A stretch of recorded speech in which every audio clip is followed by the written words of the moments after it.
Ahora después tengo que linkear la clase del miércoles. Sí, ya la subí a YouTube, pero todavía no la linkeé. Ahora después el fin de semana ya se las dejo lista. Bien,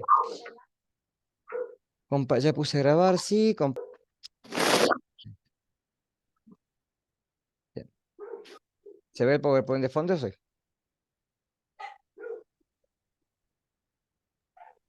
Sí, se ve. Bien, Sí, se ve, profe. bien. Escherichia coli, ¿sí? ¿Qué tipo de bacterias son? ¿Por qué nos interesan? Y justamente, ¿por qué nos toca justamente con esto de enfermedades transmitidas por alimentos? ¿Sí?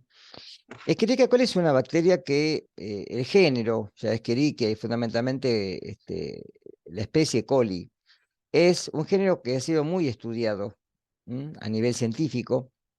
Estas bacterias tienen una tasa de reproducción muy rápida, son de fácil crecimiento, crecen en agares que son enriquecidos, pero que no necesitan un material aditivo. ¿Se acuerdan que habíamos dicho que, por ejemplo, Staphylococcus aureus era un germen muy exigente? En este caso, Escherichia coli crece en un agar base común. Este, y por otro lado, es una bacteria que se ha estudiado mucho su genoma. Y a partir de este modelo se han podido descubrir muchísimas cosas, como por ejemplo la regulación génica. Eh, Estas bacterias tienen la particularidad que, como todas las enterobacterias, son hábitat del intestino. En este caso, son hábitat del intestino humano y de animales. Con lo cual, actúan como en una forma simbionte. En nuestro caso, ustedes recuerden, nosotros tenemos una flora, que es una flora normal, que está dado por estos probióticos que tenemos en el intestino, que nos ayudan a sintetizar algunos nutrientes, algunos eh, sustratos vitamínicos que son necesarios para la vida, y que cuando ustedes tienen algún episodio, por ejemplo, de una aceleración del tanto intestinal, una diarrea, generalmente se tiene que recomponer la flora normal. Bueno, es parte de la flora normal. Eso hace que en el intestino humano sea un simbionte, o sea una bacteria que no nos perjudica, al contrario, nos beneficia. Y por otro lado, sí, también adquiere un nicho ecológico donde poder vivir y subsistir. Pero el problema está que fuera del intestino puede causar infecciones. Infecciones que pueden ser infecciones de cualquier tipo de índole, hasta septicemias.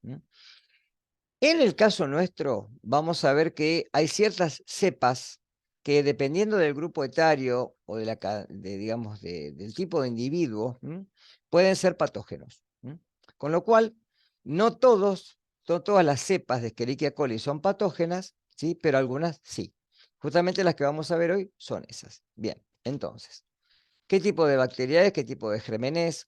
¿Sí?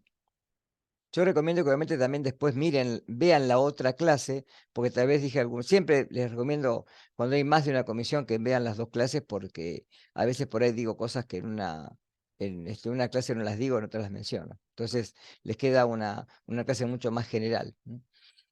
Como bacilos son bacilos gram negativos, ¿sí? Son aerobios, anaerobios facultativos, no esporulan. Son móviles y por otro lado, como dije recién, forman parte de la flora normal o habitual del intestino grueso, tanto del hombre como de animales. Por eso que vamos a ver que estas bacterias a veces pueden traer problemas cuando el animal se faena, se hace la evisceración, se le saca el contenido intestinal, o bien cuando hay digamos, pormenores en el tema del transporte de los animales. Fundamentalmente yo lo voy a mencionar después, por ejemplo, con la carne de pescado. Ustedes saben que el pescado se captura generalmente en el mar o en el río. Fundamentalmente esto vamos a ver que son especies marinas, en el cual, ¿qué pasa cuando se hace la pesca? Se captura, se sube arriba del barco y ¿dónde se tiene que colocar después de hacer la captura? ¿Dónde se colocan Y generalmente? en una cámara, En ¿no? frío, De generalmente frío. en frío. Si el barco tiene cámara, en cámara. Es raro que los barcos digamos, los de altura sí, pero los que son barcos que están cerca de la costa no tienen cámara. Tienen refrigeradoras o tienen a veces, se llevan hielo para poner en los cajones y traerlo a puerto. El tema está cuando esto no ocurre de una forma eficiente. ¿Y qué pasa? Los cajones se apilan uno arriba del otro por una cuestión de espacio, ¿sí? ¿Y qué ocurre? Los animales que están en los cajones que están mucho más abajo tienen la compresión de los que están más arriba, ¿sí? Privación de oxígeno, etcétera, ¿sí? El animal, obviamente, cuando está fuera del agua, pierde la captación de oxígeno, ¿sí? Hay un tiempo en el cual hay una asfixia normal del animal, porque los animales marinos respiran por branquias, y en esto hay cambios, obviamente, en las pérdidas de glucógeno a nivel muscular, se comienzan a degradar aminoácidos, etcétera, y esto hace de que si de alguna manera hay una mayor compresión y hay pérdida del contenido intestinal del animal hacia el músculo, cuando hacemos digamos, cuando se hace el fileteo, que primero se sacan las vísceras del animal y se desechan, esto puede ser que el músculo quede contaminado, ¿sí? Si hay consumo de la carne de pescado, ¿sí?, cruda o pobremente cocida, podemos tener problemas. ¿Queda claro esto? ¿Sí? Además, si con esto se hace harina de pescado y eso se lo da a los animales, ¿sí? Lo vimos con con el género Salmonella, por ejemplo, ¿sí? Donde las aves se alimentan con harina de pescado, podemos también tener problemas de contaminación porque están consumiendo un alimento contaminado. Bien. Ahora, de los grupos que nos van a interesar a nosotros son estos que están acá. Y de estos solamente 4, los 4 primeros. El enteropatógeno, el enteroinvasivo, el enterotoxigénico y fundamentalmente el enterohemorrágico, ¿sí? Los otros dos, el enteroadherente, agregativo, de herencia difusa, son menos frecuentes, por eso no los voy a tocar, solamente se los menciono. ¿Está claro? Vamos a empezar. El tipo de patogenia, y esto quiero ser bien claro, es una infección siempre. En este caso nunca hay intoxicación. Y dentro de la infección puede haber toxoinfección, es decir, puede haber una toxina que genera la sintomatología y el cuadro clínico, ¿sí? Como tipo de síndrome, siempre es un síndrome diarreico, que puede ser con o sin sangre. Y normalmente en los casos en los cuales se sospeche de una cepa de Escherichia coli, como sabemos que es un comensal del intestino y que puede haber alimentos contaminados con materia fecal, ya sea tanto del ser humano como de animales, el ser humano por manipuladores que no se higienizan, ¿bien? Se puede hacer lo que se dice una tipificación serológica. Esto lo vamos a ver, por ejemplo, yo creo que no lo mencioné en la otra charla, en los géneros de Escherichia coli enteromorrágico. Este tipo de cepa, uno puede llegar en el laboratorio por ejemplo, poder seleccionar del medio una cepa de Escherichia coli, pero hay medios enriquecidos que me pueden dar y diferenciales que me pueden dar la característica de que es una Escherichia coli enterohemorrágica, pero generalmente esto se envía para tipificación serológica. La cepa más común es la O157. Fíjense que ahí están los antígenos somáticos y flagelares. ¿Se acuerdan que dijimos que los antígenos somáticos eran del soma o del cuerpo de la bacteria, llamados O, y los flagelares eran los H, pertenecientes a este elemento que le da motilidad o movilidad, que es el flagelo, ¿sí? En esos casos generalmente se envía la muestra, en este caso, si en el hospital no se puede hacer, se envía al INE, de la Nacional de Epidemiología de Juan H. Jara, para hacer la tipificación serológica. Y en algunos casos se puede hacer PCR, reacción en cadena de la polimerasa, ¿sí? Justamente porque estas cepas son muy agresivas, fundamentalmente en niños menores de 5 años, y a veces hay que hacer la tipificación serológica, ¿sí? La dosis efectiva, fíjense que es alta, pero como dije hoy, que son bacterias que pueden crecer en un medio en muy poco tiempo, ¿sí?, multiplicarse ávidamente, los recuentos pueden en muy pocas horas, ¿sí?, multiplicar el número de 1.000.000, ¿sí?, en el transcurso de 3 a 4 horas. Con lo cual, fíjese que llegaríamos a la dosis infectiva que está entre 10 a la 5 y 10 a la 7. ¿Queda claro esto? Cepas enteropatógena. Hay 13 serotipos distintos. O sea, los serotipos de Escherichia coli son muchísimos. Y cada subgrupo tiene una cantidad de serotipos o subgrupos también muy amplia, ¿sí? Estas cepas que generalmente producen una toxina muy similar a la Shiga, a la que vimos ya en Shigella, pero en bajas concentraciones, ¿sí? Tiene una predilección por el intestino, con el cual tiene factores de adherencia, o sea, las bacterias que pueden atravesar. Ustedes piensen esto, el estómago es un ambiente hostil, porque de alguna manera el estómago contribuye con la disminución de pH por el incremento de ácido clorhídrico, y esto hace de que muchas de las bacterias ya perezcan en el estómago. Las que logran atravesar el estómago, pues si el inóculo es muy alto, va a haber muchas que atraviesen el estómago, van a ser las que llegan al intestino. En el intestino también hay una flora simbionte que puede competir, pero en el delgado generalmente no, ¿sí?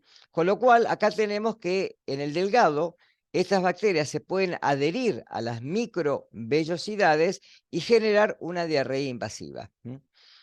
Eso produce de alguna manera un cambio en la morfología y una alteración de las microvellosidades, y generalmente produce una lesión que termina como si fuera una hendidura, por eso se dice en forma de copa o pedestal. Y esto impide de alguna manera la absorción de iones y de agua. Esto genera un proceso diarreico, que si además es invasivo, puede generar una infección sistémica. Hay una disminución, obviamente, de la capacidad de absorción en el ribete de cepillo. Por eso generalmente se activan ciertos mecanismos que aumente la salida de iones cloruro y de iones sodio, y esto causa una diarrea que genera deshidratación y puede generar también por la invasión fiebre. Generalmente se autolimita en horas, 24 a 72 horas. Pero si esto no ocurre, hay que dar medicación antibiótica. Y esto es fundamental porque generalmente, fíjense que es un patógeno importante en las diarreas en los infantes, fundamentalmente durante el primer año de vida, ¿sí? O en los 6 meses primeros, que generalmente ustedes recuerden que el sistema inmune y la secreción de IgA secretora todavía no es eficiente, con lo cual por eso los pediatras recomiendan la lactancia como un mecanismo de inmunización hacia el bebé. Enteroinvasiva, 9 serotipos. El principal riesgo patogénico acá es la invasión de las células intestinales, de los enterocitos. Se van a multiplicar en el enterocito, o sea, en forma intracelular, pueden producir úlceras, fundamentalmente en la mucosa, necrosis tisular, y ahí se puede ver también la eventración de leucocitos, que generalmente forman piocitos. ¿Qué es el piocito? El leucocito muerto. Cuando uno, por ejemplo, ya lo dije en la charla, cuando uno quiere tratar a nivel estadístico de ver quién es el responsable como microorganismo de las infecciones del tracto urinario, fundamentalmente en niñas, ¿sí?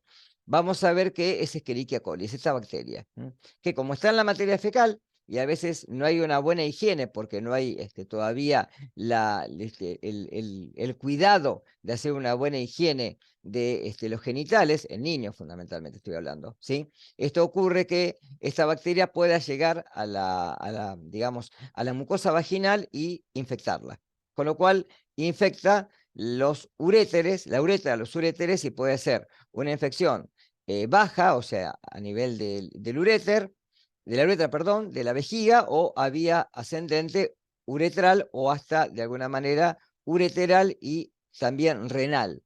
Por eso generalmente esta bacteria es la responsable prácticamente más del 90% de las infecciones urinarias. En este caso, sí, siempre está asociado a ciertos plásmidos que le puedan también dar esta capacidad de ser infectiva, de poder penetrar. Ahí les dije que les puse que los signos clínicos generalmente son un periodo de incubación que ronda generalmente una media de 48 horas, ¿sí? Bien típico de una toxoinfección, y en donde se producen generalmente diarreas, a veces que pueden ser sanguinolentas, generalmente mucosas, y esto va a depender de cuál es el serotipo implicado. ¿Cómo es la incidencia? Generalmente esas infecciones son escasas en nuestro medio, ¿sí? Fundamentalmente esto ocurre más en países en vías de desarrollo y fundamentalmente, y lo dije el otro día, en donde no hay tratamiento del agua. En esto quiero ser claro. ¿Por qué esta bacteria llega al agua de bebida, al agua corriente? Normalmente en nuestra ciudad eso no lo vamos a ver porque nosotros tenemos agua de red, ¿sí? Que Obra Sanitaria se ocupa de alguna manera de recoger el agua, dejarla decantar en ciertos tanques, filtrarla y después depurarla para poder después ser consumida.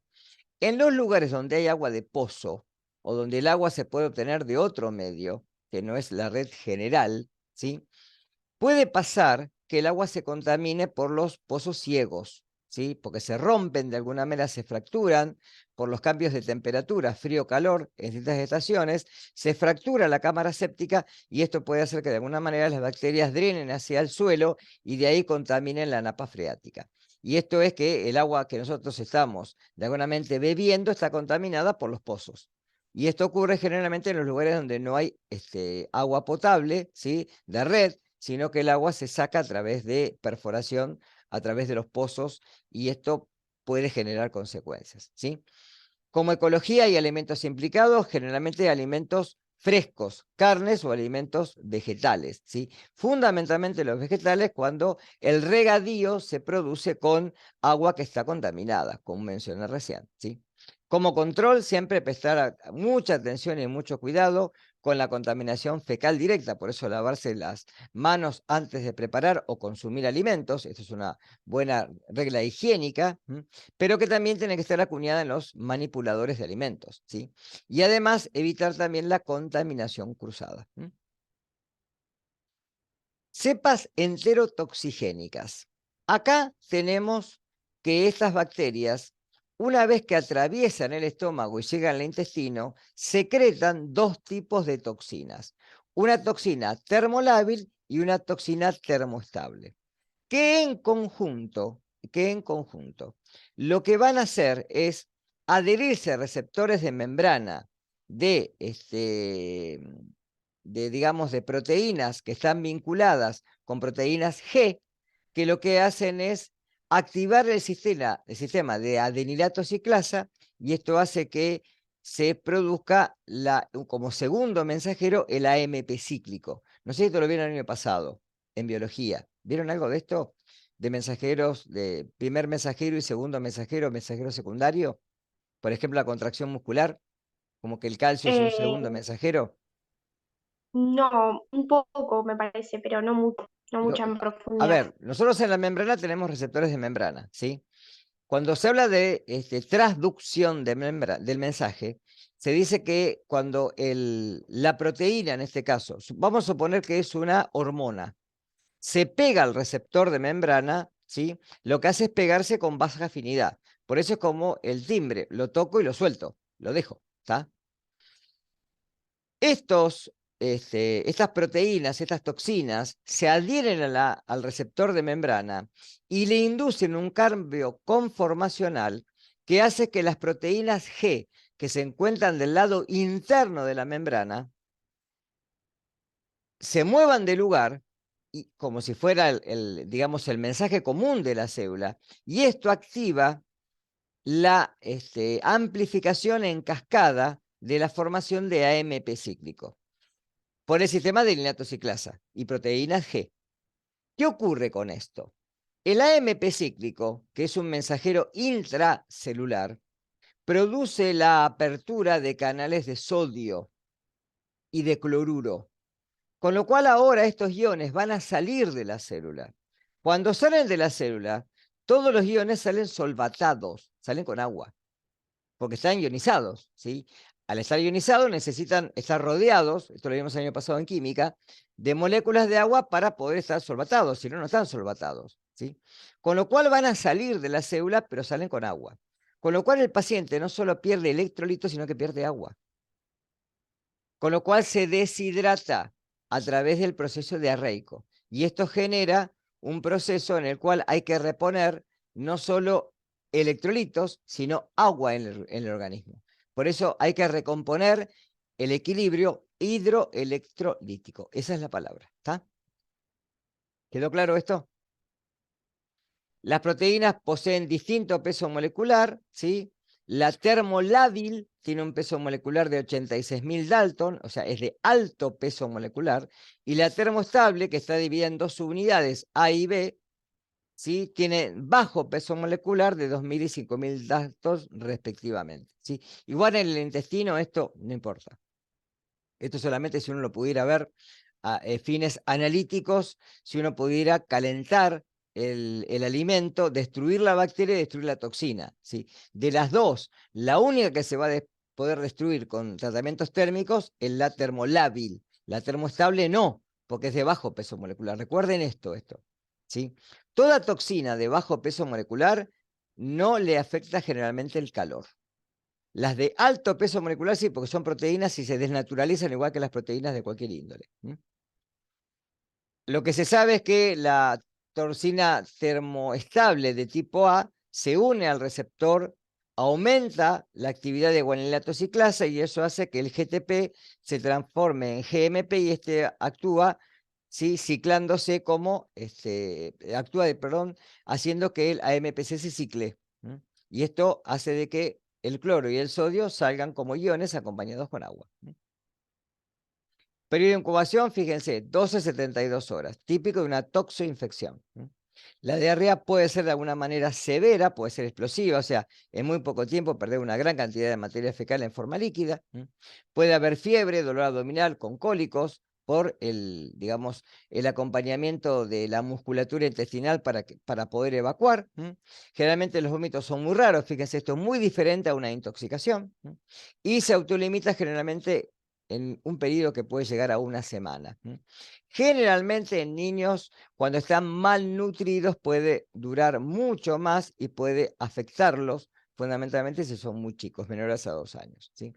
Como incidencia y epidemiología, generalmente en adultos o en adolescentes está como diarrea del viajero. ¿Qué es diarrea del viajero? Cuando uno viaja a un lugar, vamos a suponer que yo me voy de acá a Córdoba, centro de la provincia del país, y bebo agua de la canilla, que digamos, el poblador normal de ese lugar, el habitante normal, no le pasa nada. Y yo comienzo a las 48 horas con un cuadro de diarrea osmótica. ¿Por qué me pasó eso? Pregunta, a ver, ¿qué les parece? Opinen, ¿eh? No, acá no estamos evaluando a nadie, ¿eh? Porque podría ser, no sé, que tu flora intestinal no esté acostumbrada a A la salinidad esa del medio, claro. agua. Cam- Cambia la salinidad. Yo acá tengo un agua hipersalina en Mar del Plata. Si me voy a otro lugar donde el agua tenga menos salinidad, en Córdoba tienen agua de río, ¿sí? Que por más que esté decantada y depurada, no va a tener una flora contaminante. Pero si me cambia la salinidad del medio, ya está. Y eso hace de que tenga una diarrea osmótica que se me va a autolimitar en muy poco tiempo. Me van a dar algo para cortar de alguna manera el fenómeno diarreico, porque no es microbiano, o sea que no tengo nada que eliminar en realidad, ¿sí? Y me van a decir que empiece a tomar agua agua comprada, agua de bidón, comercial, justamente para no tener ese problema. ¿Está claro esto? ¿Sí? En el diarrea del viajero muchas veces se da por esto o porque consume alimentos que pueden tener alguna flora distinta, este es el caso, que los habitantes normales ya sean inmunes contra este microorganismo y nosotros no. Está claro, por eso puede ocurrir en el adulto o en el adolescente, que tienen IgA secretor en el intestino, pero que pueden ser afectados por este caso, porque no están habituados a este tipo de microorganismos. Y ahí puede ser de origen alimentario o por agua contaminada como una fuente. ¿Está? Como ecología de alimentos, generalmente crudos y especialmente de origen animal, porque son ricos en proteínas. Como control, como siempre, evitar la contaminación fecal, la falta de higiene personal y la contaminación cruzada. Y este que para mí es, como siempre digo, la frutilla del postre, porque es el que de alguna manera siempre hago hincapié. Entero hemorrágico.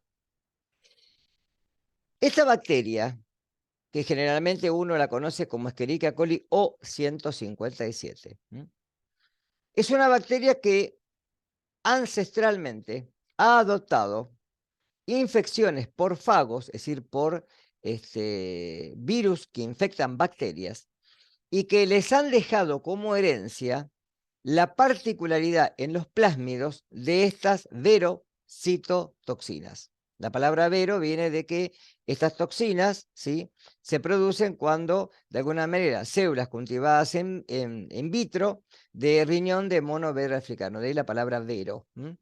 Y están codificadas por estos virus, por estos fagos, ¿sí?, que tienen distintas clasificación, BT1, BT2 y BT3, nada más. Pero estas bacterias secretan unas toxinas en el intestino posterior a su adherencia en la célula intestinal, denominada también toxina Shiga, que viene también de Shigella dysenteriae. Son muy parecidas. Las toxinas son muy parecidas, ¿sí? La única diferencia de que Escherichia coli acá no produce una infección, o sea, no penetra en el intestino, sino que solamente se adhiere al intestino, forma un canal y secreta adentro del intestino esta toxina, que después viaja por el torrente circulatorio, ¿está? ¿Cuál es la particularidad de esta toxina?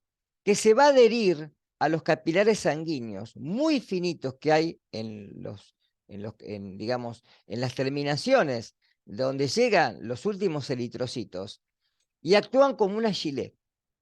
Con lo cual el eritrocito, cuando tiene esa capacidad de poder, ¿sí?, adaptarse a distintas superficies y áreas, quiere pasar a través de estos capilares y se rompe. Por eso generalmente el pediatra, cuando encuentra a un niño que tiene características de síndrome urémico hemolítico, vamos a ver que eso termina YU, le solicita en el laboratorio como orden búsqueda de esquistocitos o eritrocitos crenados, que es el eritrocito como si estuviera roto como una cáscara de huevo. Es un criterio de diagnóstico diferencial, por eso lo estoy mencionando ahora, ¿está? Y que es accionar de la toxina, obviamente. Como signos clínicos, presten atención, colitis hemorrágica. Por eso generalmente cuando el niño va a consulta, y si todavía usa pañales, el médico le va a pedir a la mamá que busque en el pañal, que se fije en el pañal, si hay sangre. Porque la materia fecal se evacúa con sangre, y es sangre macroscópica, y que queda en el pañal, fundamentalmente. Puede haber dolores abdominales. A veces puede haber fiebre o febrícula. ¿Saben la diferencia entre fiebre y febrícula? ¿Cuál es la diferencia entre una y otra? No. Fiebre se dice posterior, o sea, más allá de los 37,5 grados centígrados. Entre 36,5 y 37,5 hablamos de febrícula. Por debajo de 36,5 no hay fiebre. ¿Está claro? Esa es la diferencia. Entonces yo digo, un paciente tiene febrícula, puede tener 37. Eso es febrícula. Si tiene 38, es fiebre. O más. ¿Está claro? Bien. Entonces, inflamación, o sea, edema de la mucosa y materia fecal con sangre. Eso es lo principal. Va a comenzar una diarrea acuosa que después se torna sanguinolenta. El periodo puede durar hasta una semana. Afecta generalmente a niños menores de 5 años. Puede haber casos de niños mayores, hasta 8 años, les diría, más no. Pero en los niños menores de 5 años puede evolucionar a esta patología que se denomina síndrome urémico hemolítico, que es una característica, por eso dice síndrome, porque es un conjunto de síntomas. Y como característica principal trae anemia microangiopática, es decir, hay descenso de la cantidad de glóbulos rojos, porque hay descenso del hematocrito, generalmente por debajo del 30%. ¿Saben lo que es el hematocrito? Porque yo lo digo, no sé si lo saben. ¿O a qué se denomina hematocrito? Si no lo saben, díganlo, se los digo yo ahora. No tengan miedo. Porque capaz que lo vieron, No, capaz yo que no no. sé. Bueno, el hematocrito es cuando uno hace una extracción de un paciente de un hemograma, grama es general, ¿sí? Hemo es medir, o sea, determinar en general cómo está el componente sanguíneo del individuo. Se miden la cantidad de glóbulos rojos o eritrocitos, la cantidad de glóbulos blancos o leucocitos, la cantidad de plaquetas o plaquetocitos. Primero en número y después en proporción. La proporción es lo que se dice fórmula leucocitaria. Es decir, qué cantidad de especies de glóbulos blancos tiene. Neutrófilos, eosinófilos, linfocitos, monocitos, basófilos y encallados, que son poblaciones leucocitarias, ¿sí? Y además se mide el hematocrito, ¿sí? Junto con la hemoglobina. La hemoglobina es lo que está dentro de los glóbulos rojos. Y el hematocrito es la relación porcentual que hay de glóbulos rojos, glóbulos blancos y plaquetas en relación al plasma. Cuando uno centrifuga una muestra de sangre, la sangre es un tejido líquido que está compuesto por una parte líquida solamente, que es el plasma, donde está rico en proteínas y solutos, ¿sí? Enzimas, iones, etcétera. La mayor parte es agua. Y los elementos figurados o células, que son los eritrocitos, los leucocitos y las plaquetas. El paquete globular corresponde a la mayor parte de lo que sedimenta, que es la cantidad de glóbulos rojos. En la línea media quedan los blancos y plaquetas, que es un 1% aproximadamente, y el resto corresponde al plasma. Un hematocrito normal de un adulto, ¿sí?, varía entre hombre y mujer. La media normalmente está entre 42 y 47 de hematocrito, ¿sí? En mujeres generalmente es menor. El rango de mujeres, el valor de referencia va de 38 a 42 y el de hombre va de 40 a 50 aproximadamente. En niños y en recién nacidos puede ser mayor por la microcitosis que tienen, hay mayor cantidad de glóbulos rojos, ¿sí? Ya cuando el niño tiene más o menos 6 meses de edad, el hematocrito baja a 36, 37, 35%, ¿sí? Cuando el hematocrito disminuye por debajo de 30, hay hemólisis o anemia. Hay falta de glóbulos rojos, o por producción o porque se rompieron, ¿está? En este caso porque se rompen, estallan, ¿sí? Hay hemólisis microangiopatía. ¿Por qué micro? Porque se da en los capilares, ¿sí? Y afecta fundamentalmente a los capilares glomerulares, al riñón. Por eso trae una insuficiencia renal aguda. ¿Está claro esto? Es todo lo que está dicho ahí abajo. Entonces, insuficiencia renal aguda, trombocitopenia, descenso de plaquetas, y anemia hemolítica microangiopática. Efectos patológicos se da cambios en las células epiteliales con actividad mitótica, o sea, incrementa la mitosis en las criptas del intestino, infiltración en las células polimorfonucleares para tratar de defendernos, modificaciones asociadas a las toxinas libres y anemia hemolítica, lo que dije recién, disminución del hematocrito por debajo del 30%, observación de esquistocitos o eritrocitos crenados, es lo mismo. Insuficiencia renal aguda, ¿por qué no crónica? Porque es un episodio agudo, ocurre en el momento. Esto quiere decir que al niño se lo va a internar en terapia intensiva y se lo va a dializar con un catéter intraperitoneal. O sea, se le va a lavar la sangre todos los días y al laboratorio se va a remitir análisis de urea, creatinina y hematocrito diariamente, hay veces hasta 2 veces por día. ¿Por qué urea y creatinina? Ustedes recuerden, por lo que vieron en la anatomía, que el riñón tiene como función principal depurar la sangre. ¿Qué es decir depurar? Porque hablamos Y eliminar sustancias de desecho. exactamente, las que no necesitamos, ¿sí? Algunas se reabsorben, ¿está claro? Otras se secretan y otras se excretan. ¿Cuál es la diferencia entre reabsorción y secreción? Que la reabsorción es activa, ¿sí?, en algunos casos, y la secreción siempre es pasiva, porque los iones van pasando de una capa de células a otra, en donde, ¿sí?, pasan por el asa descendente de Henle y ahí pasan hacia el espacio medular. Por eso hay una mayor contracción iónica y por eso hay un mecanismo de contracorriente. ¿Está claro esto? No sé si se acuerdan esto del asa de Henle. Esto quiere decir que los desechos como la creatinina, que es un producto a nivel de lo que es la actividad muscular, siempre se tiene que eliminar, no se reabsorbe para nada.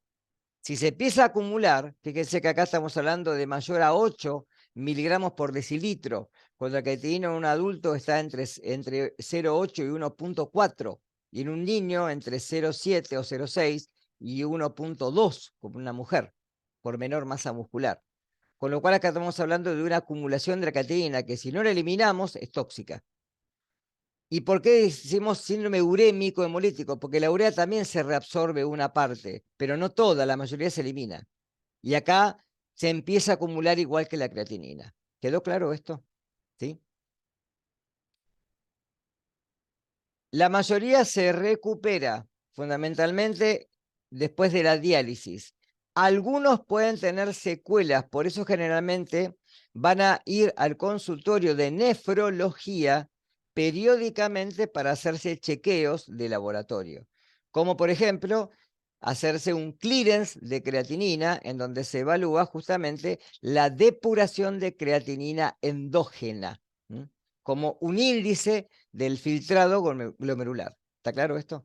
Esto, fíjense, si no se acuerda, repárense en algo de lo que viene el año pasado, porque es bien anatómico esto. Ahora, en nuestro país, ¿sí? Se da que, además de muchas cosas en las que somos primeros, ¿sí? Somos el país que mayor casos tiene en todo el mundo, lamentablemente. Y esto es porque lamentablemente no hay una buena educación sanitaria. En el año hay muchísimos casos de síndrome urémico hemolítico de niños que concurren a los hospitales para hacer diálisis intraperitoneal porque entran con un cuadro de este tipo. En la mayoría de los casos se recuperan con el tiempo. En algunos casos puede quedar secuelas a nivel de un estadio crónico, ya no agudo, y en donde van a ir a trasplante renal.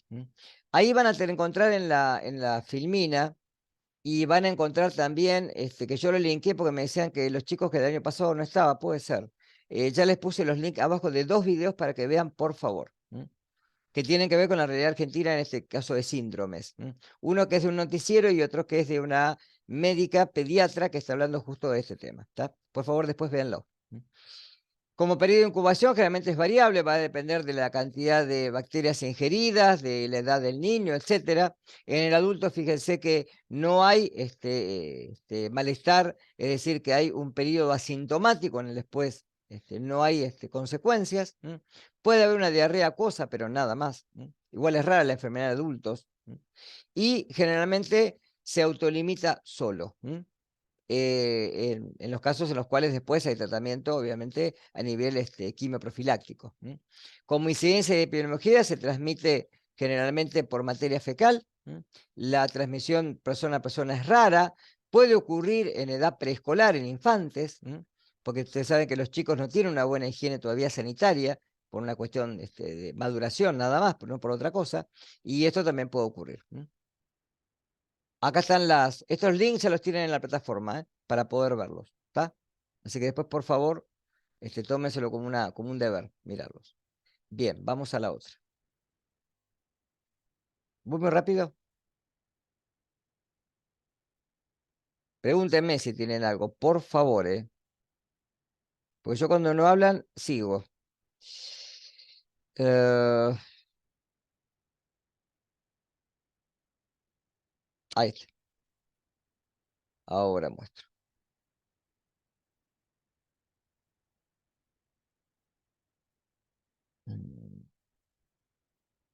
Bien. Esta no la voy a terminar toda, porque la otra clase tampoco la terminé toda. Fue larga la charla. Bien, vamos a ir con vibrios, ¿sí?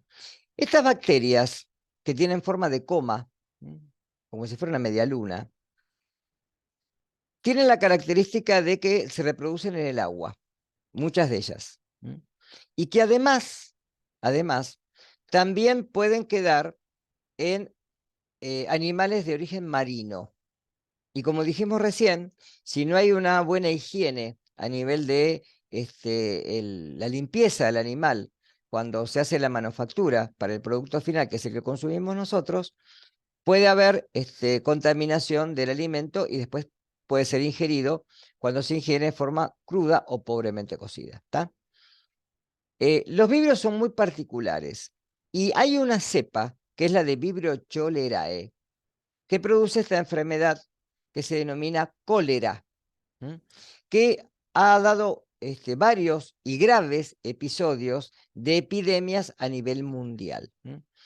Eh, en muchos países es frecuente, en nuestra zona no, por la temperatura del agua y las condiciones de salinidad, pero sí puede llegar desde el norte argentino, fundamentalmente de la frontera con Bolivia, porque Bolivia es un centro que tiene, de alguna manera, ¿sí?, cólera en forma endémica.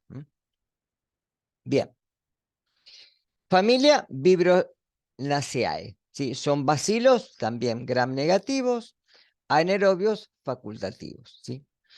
Y como les dije recién, necesitan una cantidad de iones en el medio para poder crecer. Y esto hace de que sean hábitat, que tengan como hábitat común aguas de distinta salinidad. En agua dulce pueden sobrevivir, pero tiene que estar de alguna manera contaminada con materia orgánica y con un pH generalmente que ronde a la neutralidad. Igual tienen un rango bastante amplio, fíjense, de 6 a 9. Son sensibles a la desecación, también a la ebullición y a otros desinfectantes, como por ejemplo el cloro. Por eso es habitual, ¿sí?, y es una regla general, que ustedes tengan que, el otro día lo dije en la otra charla, clorar las verduras antes de ser consumidas, ¿sí? Es una buena práctica higiénica esa. Hacer la cloración del alimento, porque ese alimento generalmente no lleva cocción, en muchos de los casos.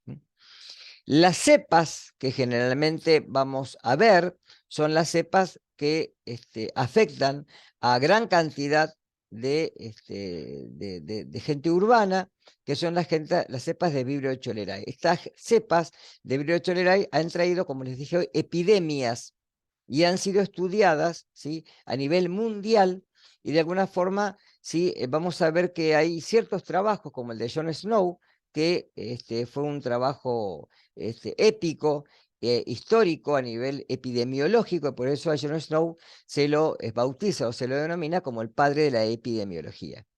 Las cepas que generalmente traen este tipo de consecuencias son las de Vibrio cholerae 01 o O1, mejor dicho. Hay varias cepas, fíjense que hasta el momento hay 155, pero que generalmente es las cepas O1 o 119 o 129 son las que pueden generar a veces estos síndromes diarreicos que vamos a ver que son muy graves. El antígeno o somático es el que se utiliza para serotipificación y es un polisacárido termoestable que generalmente se encuentra en estas épocas, en estas cepas, y que es la que de alguna manera reacciona con un antisuero y que se puede tipificar. Ahí está, ahí lo tienen a Jon Snow. Fíjense que las epidemias que ocurrieron en Londres, ¿sí?, fueron estudiadas por este científico, que fue un médico, matemático también, que de alguna manera lo que hizo fue el primer tratamiento demográfico y estadístico de una situación real. Él estudió las aguas del Támesis en distintos lugares en donde había sectores donde se extraía el agua del Támesis, o como bombas, que se utilizaban en la ciudad. Usted recuerden que en esta época obviamente no había agua corriente, no había agua potable, se extraía el agua del río y se distribuía en distintos lugares. Y generalmente en los lugares como Broad Street había una bomba en donde extraía el agua del río y se distribuía entre los habitantes del lugar. Él estudió distintos pormenores demográficos y estadísticos de los fallecidos e infectados, ¿sí?, por esta bacteria, y así hizo un tratamiento en el cual pudo determinar en qué lugar había mayor contaminación por, de alguna manera, el agua del río. A pesar de que no se sabía que era una bacteria, obviamente esto era antes de Pasteur, ¿sí?, y que de alguna manera se pudo poder relacionar la infección con el agua como un medio transmisor. Vibrio cholerae es el agente etiológico de esta patología que se denomina comúnmente cólera. Las cepas que pueden, digamos, dar este tipo de pronósticos son las cepas que tienen el antígeno O. Como dije hoy, la O1 o la O139 en la mayoría de los casos. De la O o 1, hay 2 tipos de cepas que se clasifican como biotipos, que son el TOR y el clásico, que generan las últimas infecciones que se han visto en el mundo. ¿Cuál es el cuadro? Es una toxoinfección. Anótenlo a esto, ¿sí? En este caso, la bacteria que es ingerida, bien sea por el agua, y esto se ha visto en nadadores de aguas costeras que han dado síntomas de cólera sin haber ingerido alimentos, pero solamente por haber tragado agua de mar. O también se da por la ingestión de alimentos contaminados, ¿sí? Cuando los alimentos están contaminados con este vibrio, que encima tiene una alta tasa de reproducción, y llegan al intestino, la bacteria en el intestino secreta una toxina. Esa toxina que tiene una alta, digamos, adherencia o afinidad, mejor dicho, por el epitelio intestinal, lo que hace es que se provoque una gran cantidad de pérdida de líquido, de iones y líquido. Un individuo puede perder de 1 hora de líquido por hora. Imagínense que esto hace de que la deshidratación sea profusa y grave. Si ese paciente no se lo recompone rápidamente, se muere. Los factores que tiene esta bacteria como factores de adherencia son los que de alguna manera colonizan el intestino y que una vez que se adhiere a la célula intestinal pueda secretar la toxina. La toxina tiene subunidades. Esas unidades van a actuar como una forma de botón en la cual en el centro, ¿sí? Una de las unidades, que es la haga que se trasloque a través de la membrana y esto activa los niveles de apertura de canales de sodio y de cloro. Y esto fundamentalmente trae esa diarrea, ¿sí?, osmótica, con la suficiente cantidad de líquido para que el paciente se pueda deshidratar en muy pocas horas. Transmisión de la enfermedad. Se puede multiplicar, como dije hoy, libremente en el agua. Se propagan por consumo de alimentos contaminados con agua contaminada. Y la transmisión directa generalmente, a pesar de que es rara, y la dosis infectiva obviamente es alta, en nuestro medio, cuando hay generalmente un caso de cólera, empieza a correr todo el mundo.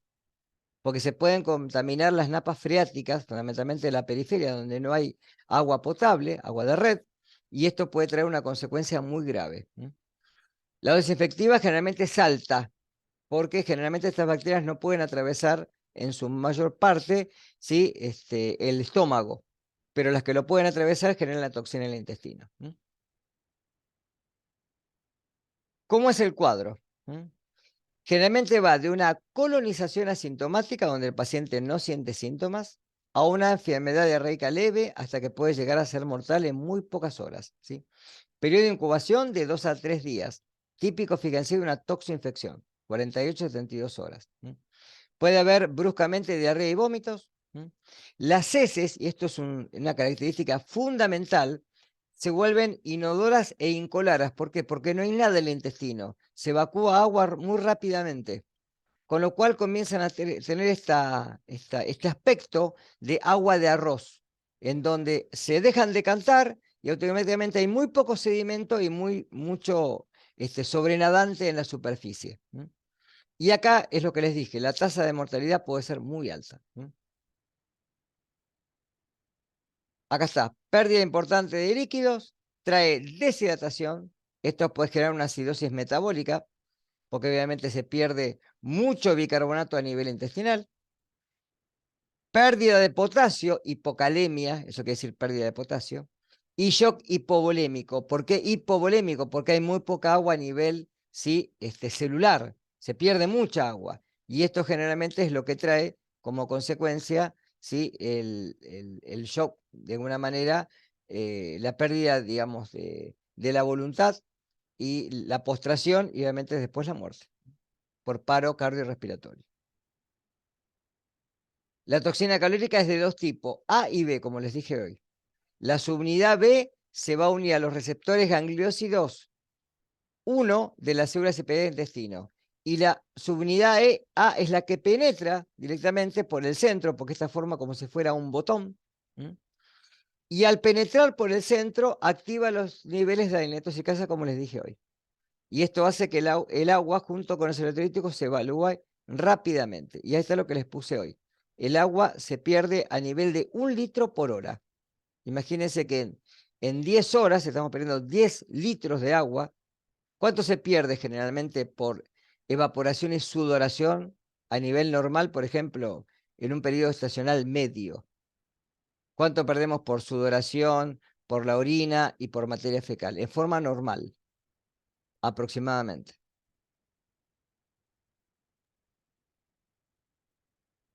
Vamos, tienen una cifra, chicos.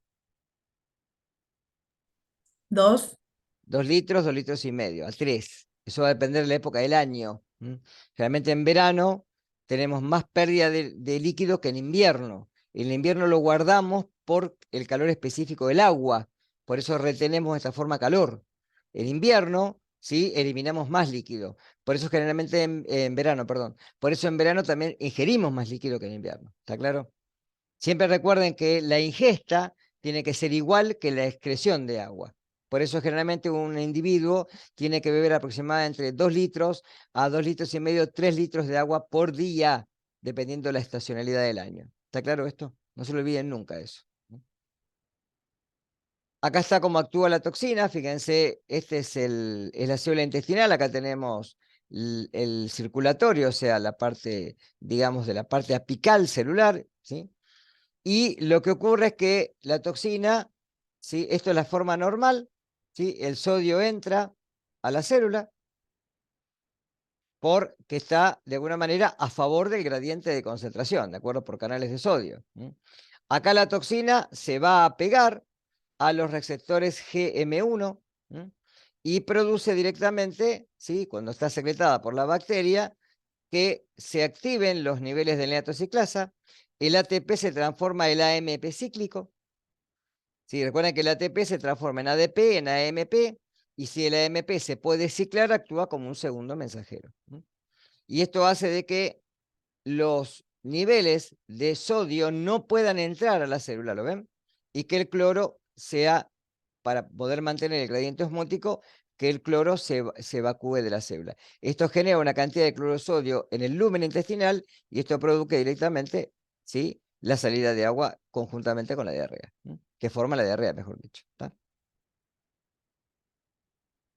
Acá está cómo actúan las dos. Vieron que la B rodea como si fuera un botón a la A y la A penetra directamente a la célula para activar los niveles de adenylatociclasa. Como epidemiología, hubo muchas pandemias, 7 de cólera desde 1817. 5 ocurrieron en Londres, para que tengan una idea. El poder séptico de esta bacteria está dada, fíjense, por el biotipo 01 del TOR, en Asia en 1961, se extiende por África, Europa, Oceanía entre 1970 y 1980. En el 81 llega a Perú y de ahí se distribuye en Sudamérica, Centroamérica y Norteamérica. En 1995 se produce en América más de 1 millón de casos, con, fíjense la cantidad de decesos. En 1992 aparece una nueva cepa que se extiende desde Asia, Europa, a Estados Unidos, y ahora la que tenemos en el, digamos, en el escenario es la O139 o Bengal. ¿De acuerdo? Tratamiento y prevención, reposición de líquidos electrolíticos muy fundamental en un paciente hospitalizado, tratamiento antibiótico, y de alguna manera el tratamiento antibiótico está dado por la dupla trimetopima, sulfametosazol, que es el Bactrim, la doxicilina o la furazodolina. Obviamente que la higiene es lo más importante. Otras cepas, ¿sí? ¿Qué quiere decir NAG o NBG? No aglutinante, es decir, no aglutinan los antisueros O1 de Vibrio cholerae, ¿sí? O no Vibrio cholerae, que es lo mismo. A este vibrio generalmente se lo denomina como parahemolítico o parahemolíticus, es lo mismo.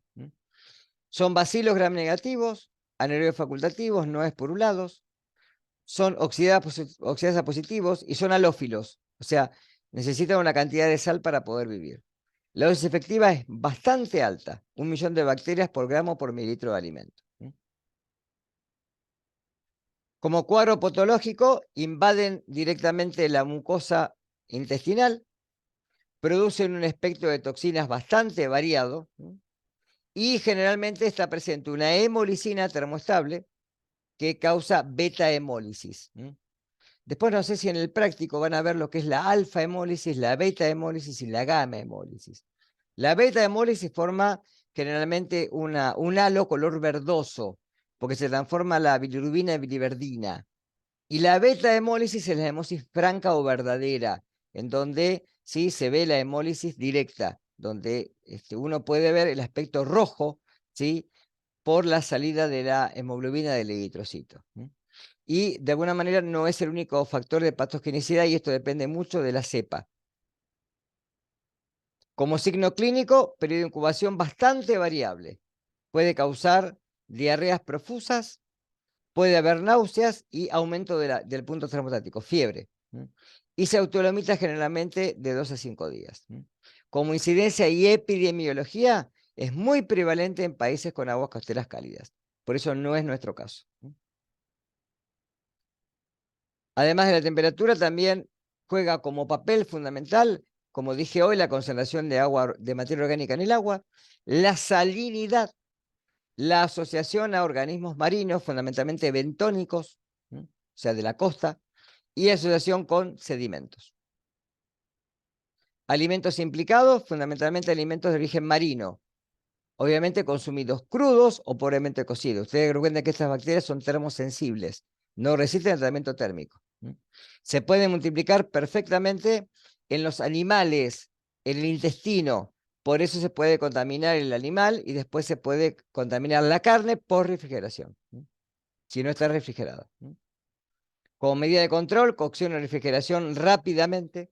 Yo otro día le decía a los chicos, con sus compañeros, cuando uno hace la cocción de un alimento, debe de refrigerarlo rápidamente. Ustedes van a decir, pero a mí me dijeron que el alimento no tengo que guardarlo rápidamente en la heladera. No, obviamente que uno lo saca de la cocción, lo deja 5, 10 minutos a que la temperatura no sea menor a los 60 grados centígrados y después lo guarda generalmente en cámara o en heladera. En la cámara lo pueden guardar directamente. Ahí no va a haber ningún problema. La cámara no va a sufrir porque el alimento lo retiraron de la hornalla, lo dejaron 2 o 3 minutos fuera de la hornalla y después lo guardaron en la heladera. ¿Está claro esto? Virus Rufinicus, que es otra cepa, ¿sí? Mecanismo patológico generalmente asociado a la presencia de una cápsula, que esto lo protege del sistema inmune, ¿recuerdan eso? Produce generalmente enzimas extracelulares que pueden traer daño celular o tisular. Y tiene la presencia de unas proteínas denominadas sideróforos. Muchas de las bacterias producen estas proteínas que lo que hacen es captar hierro del medio externo. Y también tienen toxinas y pueden tener mecanismos de adhesión. Hay síndromes clínicos como septicemias, infección en heridas y en tejidos blandos, por eso a veces pueden tener problemas los manipuladores, y también puede haber diarreas agudas que se autolimitan generalmente en muy pocos días. Acá tienen un cuadro para que lo vean después, esto está en un paper, y un cuadro sinóptico para que puedan ver, nada más. Por hoy hasta acá. ¿Sí? Llegué el otro día hasta Yersinia, hoy llego hasta acá. ¿Sí?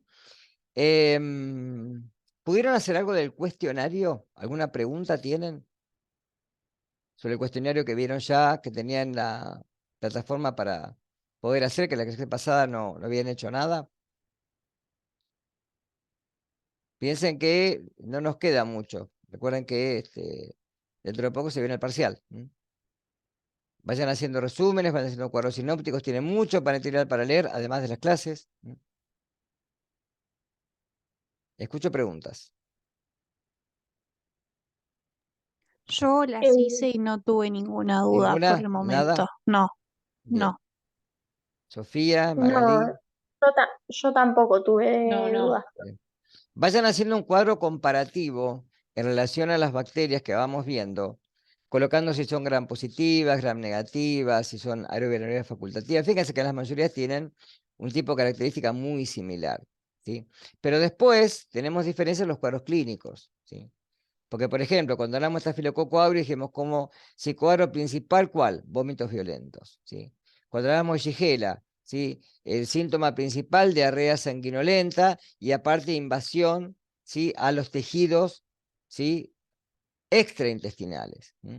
Ulceración, ese tipo de cosas son principales porque a veces me marcan un criterio diferencial, ¿sí? Como los periodos de incubación para poder ver si, porque lo primero que veo que es, si es un bacilo o si es un coco. Cocos no vimos mucho y los que vamos a ver son gram positivos. No vamos a ver cocos gram negativos. Ya se los advierto. ¿Está? Entonces fíjense que en eso ya uno va haciendo un cierto tipo de tamizaje en la información.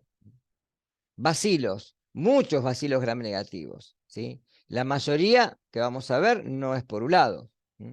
Los gram positivos son esporulados, ya ahí tengo una diferencia. ¿Tá? Entonces, ahí voy viendo características que son diferenciales, ¿no? Bien, colóquenme por favor la asistencia en el chat, ¿sí? Para tenerla únicamente para seguirla yo. Y bueno, nos vemos la semana que viene. Dejo la clase del miércoles, perdón, y dejo la clase de hoy subida ya para lunes, martes en plataforma. Para los que trabajan o para sus padres o parientes, feliz día para el lunes. Es el Día del Trabajador, ¿sí? Así que bueno, que tengan buen fin de semana largo. Mañana va a ser un día lindo. Traten de aprovechar el día, que va a ser un día hermoso como hoy. Y bueno, a estudiar, chicos. Esta materia es Chao, profe. para leer, Chao, para leer y profe. hacer resúmenes. No les queda otra, ¿sí? Nos vemos. Y gracias, ¿eh? Buen fin de semana. Gracias, Chau, igualmente. profe. Gracias. Feliz Chau, chau. día, hasta luego. Chao. Chau, chau.